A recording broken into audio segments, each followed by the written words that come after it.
Hello, this is Todd Luck, and this is a review of Jane Porter and the City of Fire. This is a new graphic novel from Edgar Rice Burroughs, Inc., and this is the Kickstarter edition of this graphic novel that we'll be taking a look at today. Now, there will be a mass market edition of this graphic novel you'll be able to buy on edgarriceburroughs.com, and they'll ship it to you. And right here is what the cover looks like. And it is not up yet as of the recording of this video. I'll do a quick follow-up to let you guys know when I see it hit the shop so you can get it. And so this is starring Jane Porter, who is Tarzan's wife. And Tarzan doesn't appear in here, but he is actually mentioned this time. And this is actually her second solo comic adventure from Edgar Rice Burroughs, Inc. The first one is this one-shot called Jane Porter, The Primordial Peril, which is available on edgarriceburroughs.com. You can order it there. And also, just to note, there is a coin of Jane Porter you can also get from Goliath Coins. I've done a separate review of that. It's pretty awesome. So I think it's pretty cool that this is in a graphic novel format. Now, I don't think most people would consider this to be the first graphic novel with an Edgar Rice Burroughs character in it, because graphic novel has really become a term for pretty much any original comic story published for the first time in book form. And so, for instance, Bern Hogarth's Tarzan of the Apes from the 70s would probably be considered nowadays as a graphic novel, even though at the time it was not called such, and it is in a different format. But what's cool about this format is that this became the standard graphic novel format a few decades ago, and so this is the exact same size as a comic book, right? And it's square bound like a book, so you can put it in your comic box, you can put it on your bookshelf, and just like a book, it has a synopsis on the back with some artwork. And these types of graphic novels have a very rich legacy. They tended to be between 48 pages and 64 pages in length, one-shot stories that were completely self-contained, that were accessible to new readers.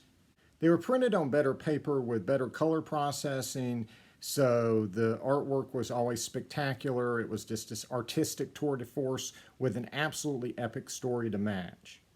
And I would say that this graphic novel lives up to all of that. However, I can't necessarily tell that from the cover. I mean, I think the cover is well rendered. I like Jane's attitude here. I think it's cool, but it doesn't tell me a whole lot about what's going to happen in the story. And it just doesn't prepare me for how darn good this comic book looks. I mean, you open this thing up to the first page and it is just absolutely gorgeous. I mean, it's just this perfect combination of absolutely gorgeous Mariana Puglia art with just absolutely perfect colors. And so this is, if I counted correctly, a 67-page story, so slightly longer than your old school graphic novels. And so it starts out with a day in the office for Jane Porter. She's back at the museum before she leaves on a trip. And so Jane is going to take this airship to the Earth's core, which is this prehistoric world inside the Earth called Pellucidar. And so she's delivering these prehistoric creatures that she got in the previous one-shot, Jane Porter, The Primordial Peril, which is thoroughly explained in this story, so you can pick this up without having read the previous one-shot, but I recommend picking it up because it was good.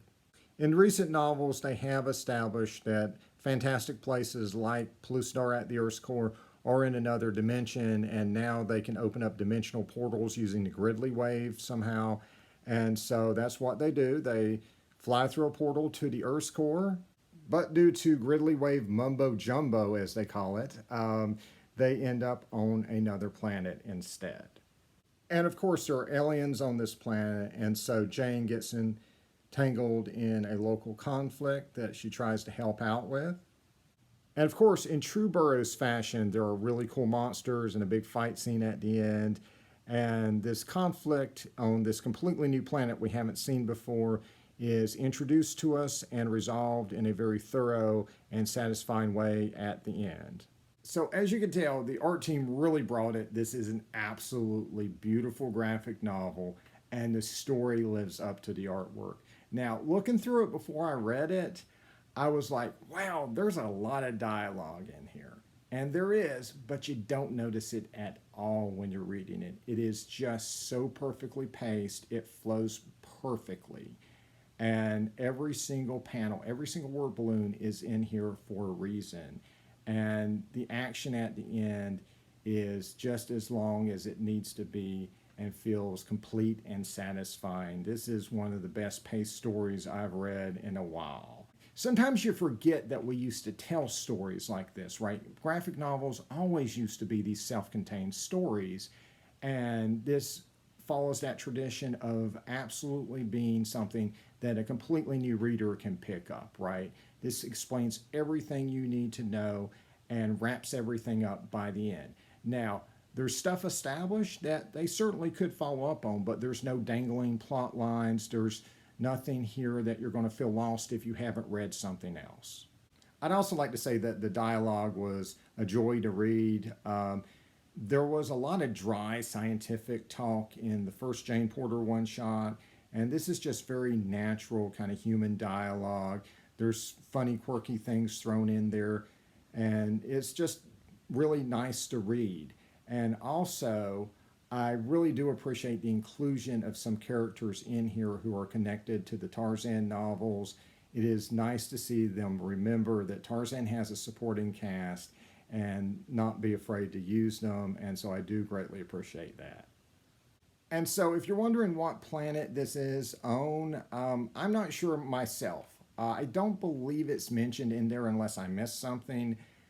Mike Wolfer, who wrote this, has said that it is not on Xandar, which is the planet from the Beyond the Furthest Star comics and the recent Victory Harbin graphic novel. So we can eliminate that. Jane Porter, when she gets to this planet, believes that these celestial bodies she's seen are moons. If that's the case, then this is a planet that's not related or near anything else we've been to. However, I believe this is probably in the same solar system as Xandar, the Omos system, so I think that these are probably the planets in that system. And so regardless of if it's in the Omos system from Beyond a Further Star or if it's a completely new place, we do establish a new planet here that they can return to in future stories. Speaking of future stories, we do know that we are going back to Xandar with the next graphic novel, Victory Harbin, Ghost of Omos. And so this is going to have a Kickstarter. I believe it's planned for the summer, so keep an eye out for that, but definitely looking forward to that. And then after that, Mike Wolfer is currently working on a Tarzan graphic novel called Tarzan and the Jaguar's Son, which he is both writing and drawing. And speaking of Kickstarter projects, as of the recording of this video, you have 16 days to still get in on Tarzan, The Untold Stories. This is going to be a Kickstarter exclusive hardcover reprinting European comics from the 80s. Don't miss out on this, guys. And so yes, this does get my highest possible recommendation, and I will be letting you guys know when you can get it from the Edgar Rice Burroughs shop on their website. And so like and subscribe for more videos. And in the words of Jane's husband, see ya.